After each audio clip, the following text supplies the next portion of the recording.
Hey guys, welcome back to Famous For, your one-stop location to everything books. We are Gauri, Mansha, Jason, and Rahul. In today's episode, we'll be talking about Vladimir Nabokov's highly controversial novel Lolita. To understand the novel thoroughly, we'll touch upon the summary about the author, characters, themes, psychological significance, and the controversy and censorship related to the novel.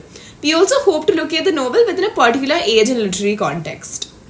So guys, isn't it interesting that the novel was actually named something else in the beginning? what was it named? Confessions of a White Widowed Male. also didn't it have a fictional editor as well? Yeah, the editor's name was actually John Ray Jr. And then the whole book is presented as the published memoirs of Humbert after his death. Now, talking about publishing, when was it actually first published? It was first published in Paris in 1955, and the American version came out in 1958 to the public. Hey Jason, let's do a book plot's baddie described of Lolita. It's basically a story of the middle-aged man's lustful obsession with the 12-year-old stepdaughter. Yeah, now let's do the actual one. So basically the story follows through the eyes of Humbert, a middle-aged man, literature professor, who obsesses over this girl called Dolores Hayes and nicknames her as Lolita. So the narrative begins with his marriage to her mother, whose death allows him room to manipulate and exploit the girl Lolita, and eventually Lolita escapes with a suitor leading to a murder. And the story ends with the death of both Humbert and Dolores in the end. I mean, is it shocking? Is it pornographic? Is it immoral? These will be things that we will address as we move along with the podcast.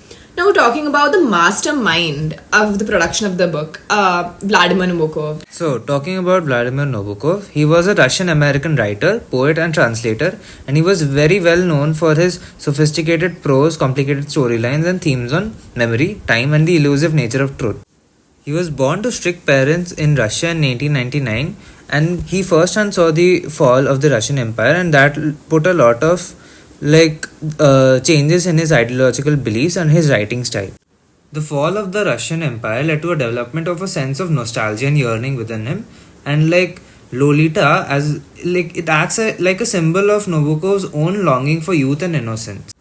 Well, it is true that the book is written beautifully. Now, also another interesting fact would be that his wife, Nabokov's wife herself, was extremely involved in proofreading the book and even slightly editing it. Yeah, it is pretty interesting considering the theme of the book. Yeah, coming to themes, Mansha, what are the major themes of the narrative? So one of the important themes of Lolita is the way Nabokov uses language to distract from the disturbing events in the story. So the beauty of the language itself becomes so captivating that it can distract readers from the deeply disturbing and problematic nature of Humbert's actions. Through clever wordplay, he draws the attention away from his immoral actions and present himself as someone in love rather than the predator he truly is. And Mansha, it is very interesting to note that the choice of words and the wordplay that Nabokov uses in this novel to portray Humbert, it's he portrays Humbert as somebody who is very intellectual and learned, and he's not just any other predator just writing garbage about lust. Yeah, that is true. Also, another interesting theme which I came across is that the theme of obsession. So Humbert's love for Lolita is defined by an extreme obsessiveness and pedophilia. His attraction towards her is extremely sexual. He never finds complete sexual fulfillment until he meets Lolita. He continuously abuses and forces her into sexual acts. His fixation on her body is so strong that he cannot tolerate the idea of another man being even close to her. And he cannot bear the thought of losing control over her for even for an instant. Another interesting thing to note is that both Humbert and Lolita are kind of portrayed as exiles in the narrative. They are basically disconnected from their familiar environments. Now, also Mansha, Humbert never really stops wanting Lolita because he never really has her. He only has her body. Yeah. There are a lot of psychological themes also associated with the narrative. So, Humbert basically justifies the entire narrative using Annabelle. She was basically this girl he had a relationship with when he was 12 years old, and Annabelle was 11. He says that his sexual desires for her was never satisfied because she dies of typhus. And later, that is what leads him to idealize prepubescent girls from the age of 9 to 14, who he calls nymphets, as girls who are like sexually aware, whose like major purpose on earth is to seduce. They're seductresses basically. We can associate this to the Indian context of apsaras maybe. The interesting fact is that Humbert knows what he's doing is wrong, but he does not really stop himself from doing it. Now he also employs a lot of psychological like defense mechanisms and coping mechanisms to justify or basically to cope with the feelings of guilt that he does feel. For example, he uses denial, rationalization to deal with the shame of the act that he's committing. Trying to place a narrative within a literary movement that was going on during the 1950s would be the Beat movement. It basically rejected traditional poetry and basically the conventional method of writing, and explored topics like drugs, sex, using like psychedelic drugs and all that. So within that context, one could say that it is in a way adhering to this movement because it is talking about sexual liberation. It's addressing taboo themes, but it is also considered a fiction which is postmodern, and some even consider it erotic literature, even though it does not have any descriptions of sex or any nudity or ludity in that sense. Yeah, that actually makes a lot of sense, and like, that's very interesting. Now, like, what is also more interesting is that some people view Lolita's character as as a character having a very murky personality, and like they see her both as a seductress and an innocent victim.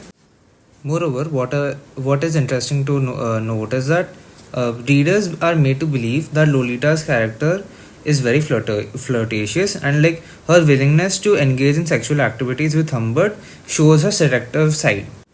Moreover, some readers also believe that Humbert's predatory behavior is just like showing Lolita as a victim.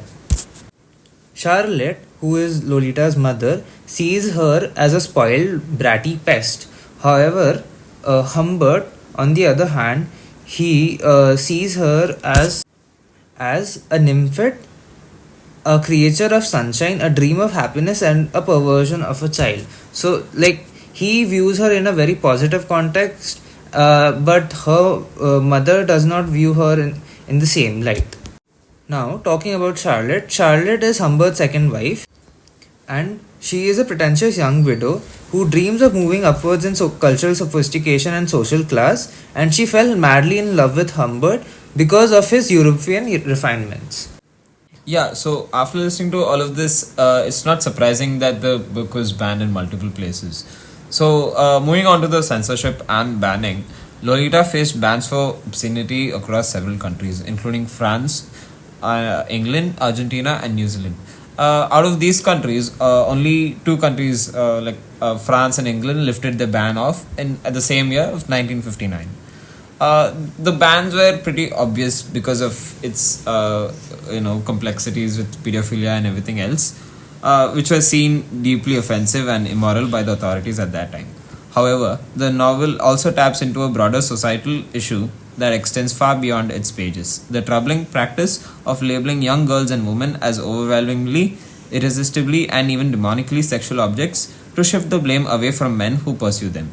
In the case of Lolita, this deflection is seen in the characters of Nabokov's Humbert and Humbert, who manipulates both his internal narrative and society's perception to justify his actions. Wow, the ban was never lifted in two countries. This book created quite the stir. Right? Yeah. Now, there were two popular takes on the book. One was that it was basically a lewd piece of erotic fiction, and one was that it was one of the finest pieces of writing that was ever produced. While we believe that the book is beautifully written, and any common man would not have been able to address the topic of pedophilia with such sophistication, that Humbert's supposed love for a child leads up to a murder. Now, Humbert is so driven by desire that he forgets to view Lolita as a human, let alone a child. Like the author suggests, Lolita is not a moral tale. It is to be read with caution, as Humbert is an unreliable narrator. To address the questions that we asked in the beginning, it is quite shocking for the age that it was produced in. It is not particularly pornographic for literature that is much more lewd in nature has been produced ever since. And immoral or not, it has stood the test of time. Flawed it may be, but a clever piece of fiction it definitely is. It has the capability to arouse intrigue in the mind of the reader so much that we have made this podcast in 2024, almost 70 years after its production. Till the next time, we take leave. Thank you.